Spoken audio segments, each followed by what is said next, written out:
Hello my fellow pen enthusiasts, Aaron here with another fountain pen review, and today we're going to take a look at the Wingsung 699. Now this pen comes in your standard Wingsung packaging with some instructions inside the pen, nice illustrations as far as how to disassemble the pen and all the different parts, as well as filling instructions inside of the packaging. Now, all of that is in Chinese. However, there are really good illustrations to show how to do those. Now, with this pen, we're going to go over the parts of the pen. We'll do some sizing comparisons. I will compare this pen to the 823 later on in the video. Of course, we'll do measurements and weights, and then we will do a writing sample to see how that nib performs and how the mechanics with this pen go. So first things first, let's take a look at the pen. So we'll start at the top, and we've got a brown cap finial that matches our piston knob back here, or our turn knob, so to speak, blind cap, whatever you want to call it. And then we see our clip. We've got our nice clip band there. Our clip has that standard Wingsung bullseye on it. And then the clip, nice and springy, has a nice upturn to it, can go through thicker materials with pretty good ease, doesn't usually get caught on them at all. Goes in and out of my pen wrap very easily. Our cap band here is all one piece, it's not separated. It does say Wingsung 699 made in China on it. I know some people, I don't mind that. I know some people don't like that type of design. I don't mind it as much. I do wish the cap band was down to the end of the cap, and I'll show you kind of why here in a minute. Just a pet peeve of mine. Now the barrel here, nice amber brown material. You can see that ink slosh around. You can see all the metal pieces inside of the pen as far as the rod goes. So a nice design element there. And then of course we have our turn knob here at the end with another metal piece here. Now as far as uncapping this pen, takes roughly a little less than one turn. I would say a little over 3/4 of a turn. So really nice that it uncaps that quickly. Now this pen is available with two different sections. You can get this with the brown section, or I think black section, or you can get it with this clear amber color that I got here, which I actually like the clear color. One definitely gives you a different design element than what you get on the 823. There's really no step down at all, and the threads are very shallow, and I mean, if you hold the pen up higher, it's definitely comfortable. Doesn't bother me at all. I mean, generally I hold it right there in the middle of the section, and I will say with this pen having no real step down and the threads being nice, it's very, very comfortable to hold. Nice, you're not an overly girthy pen by any means, but nice section as far as the girth of it. And I'll put, of course, the circumference of the section up on the screen later. And then again, you can kind of see the inner parts of that barrel there. See that ink sloshing around again. Now moving on to the nib, this is the steel nib. So it's our Wingsung fine steel nib. You know, it's got that same, cross hash, bullseye, whatever you want to call it, on that same Wingsung logo.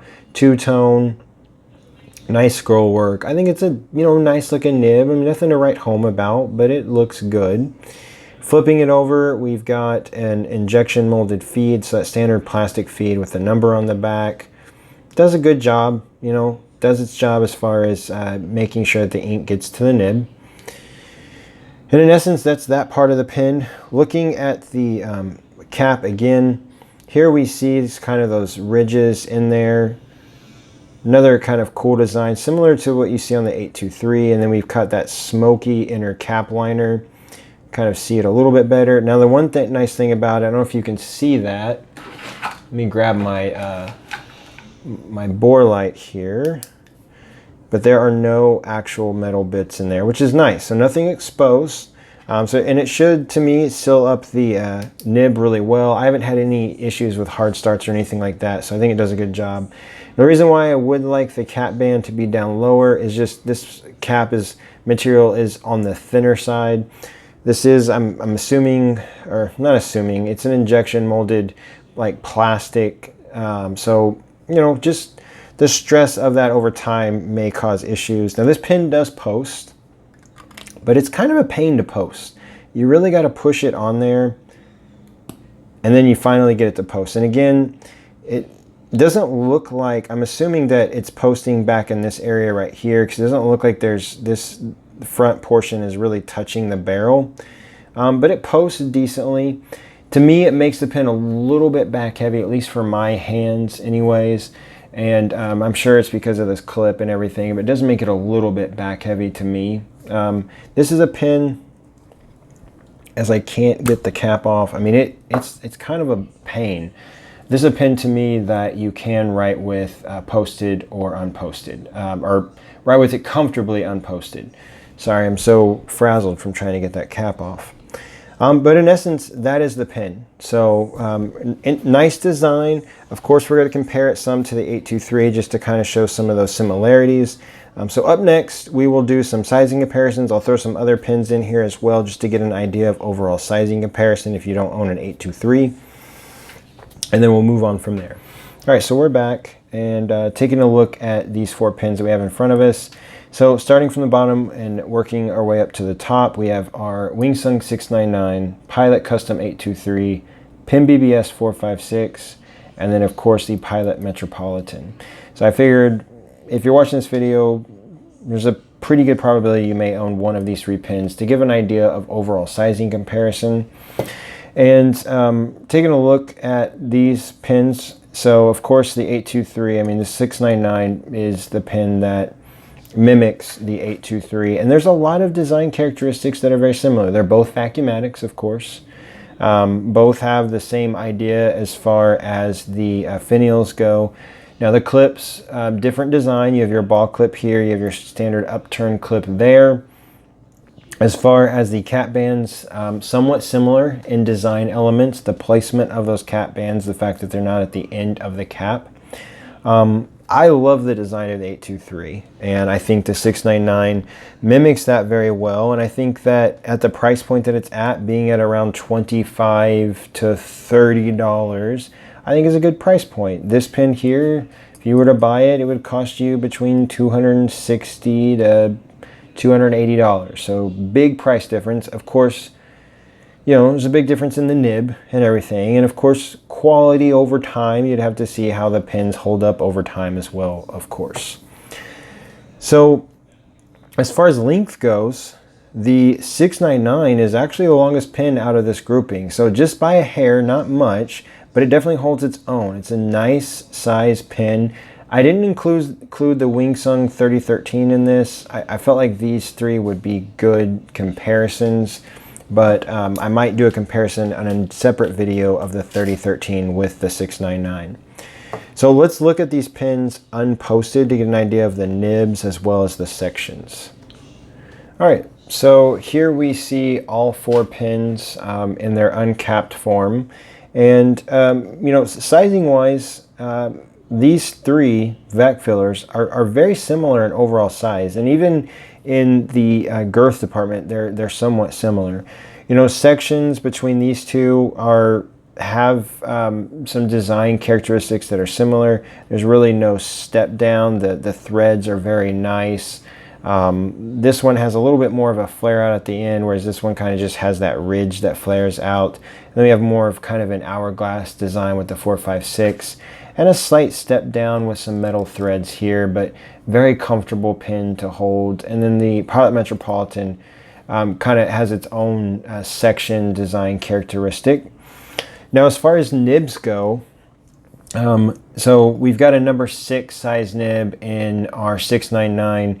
Now, it is not exactly a number 6. It's basically that size, but there's not a lot of number 6 nibs that are going to be able to fit into this pin.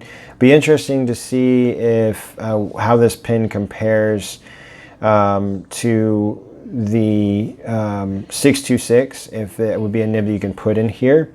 And then we've got your Pilot number 15 size nib, which is similar to a number 6 size nib. They have their own proprietary sizing. And then we've got actually a TWSBI nib in here, but it's a number 6 TWSBI. And then again, just your Metropolitan nib, which I think is similar to their number 5 nib, I think, if I'm not mistaken. So again, some nice design characteristics. I find these bottom 3 sections to be very comfortable in their own ways, all kind of different overall in their designs. Of course, my 823 I write with pretty much every day. And I love it. My 456 has been inked up since I got it. I love this pen as well. Both great writers. The nibs on these are great. I mean, this is a Pendleton's BLS nib, which I absolutely love in this pen. And I love my medium number 15 Pilot nib. And we'll talk, of course, in the writing sample about the Wingsung. So really interesting. Again, you know, you see some of the similarities in the 823 in these two pens. So, and then of course some dissimilarities. Let's look at them real fast posted, just so you can get, of course, get an idea from that perspective as well. All right, so here we see all 4 pens posted. And again, the 699 is the largest as far as overall length between these 4 pens in their posted forms.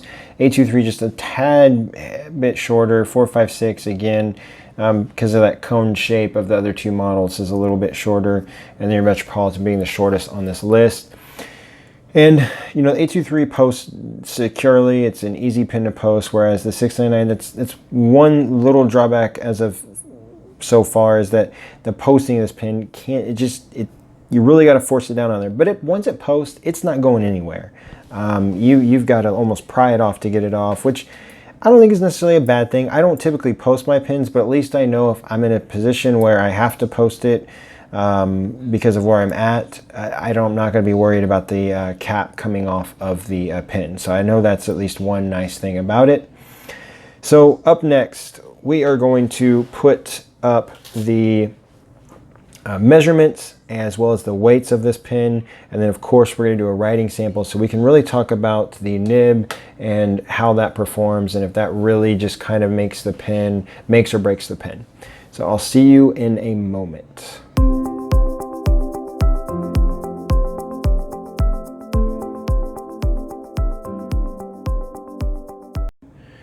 All right, so we're back for the writing sample. One thing I will say is the more that I post and unpost this pen, I don't know if it's just me getting used to it, but it seems to be getting easier. So it may have just been that initial, I noticed if I kind of give it a little twist and a turn, it's easier to unpost and post for that matter. So getting a little bit easier. Still not my favorite pen to post, but it's getting easier. So again, this is the Wingsung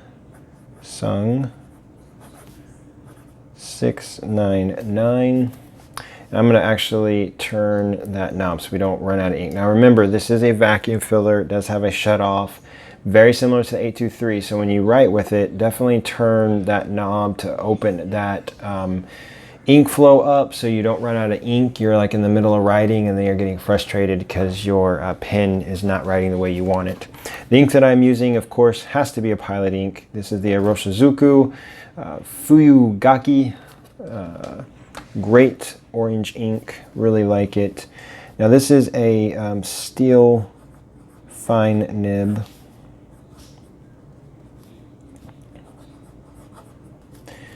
And this is I would say a pretty wet writer. I like the ink flow on mine. I cannot write right now though. Let's do a quick actual writing sample.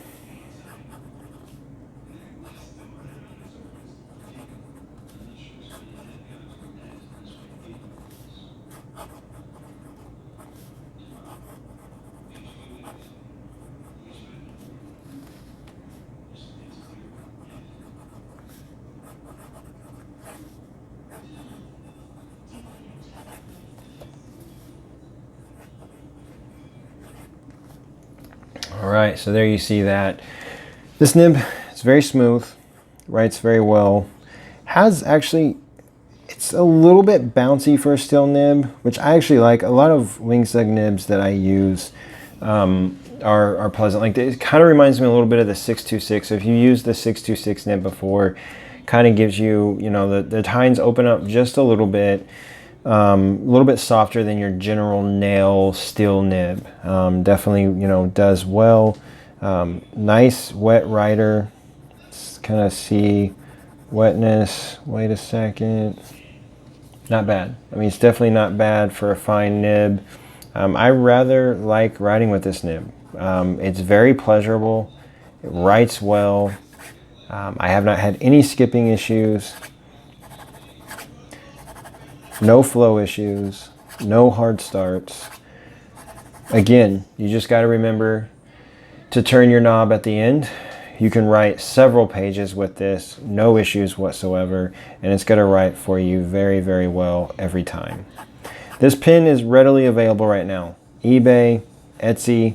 Bobby Pins has this available on his Etsy site, so you don't have to go to AliExpress if you don't want to. But it is available on eBay as well. I think it's available anywhere from $24, $5-ish to $30. So shop around, get you a good deal on it. You could say this is the poor man's 823. If the Pilot Custom 823 has been a pen that you've wanted for a long time, this could be a pen that definitely mimics that overall design. You don't want to spend the $200, you know, plus dollars for the 823. I think it's a pen that can definitely, you know, give you some enjoyment. I like it. It's a nice vac filler. I definitely give it a great approval rating, and I have no issues with this pen whatsoever. I enjoy using it. It's one of those pens that I keep wanting to go back to. Like when I'm using another pen, I'm thinking about using this. Now it's new to my collection, of course, but I have other new pens in my collection right now that I feel more obligated to use at times than I really enjoy using, and I really enjoy using this pen. So that should tell you how much I like it. So definitely check it out. It's another vac filler that I think everybody should own. So go get one if you haven't already. There are plenty available right now, but you don't know how long that will last, so definitely go get one. Until next time, everyone, please take care. I'll talk to you later. Bye-bye.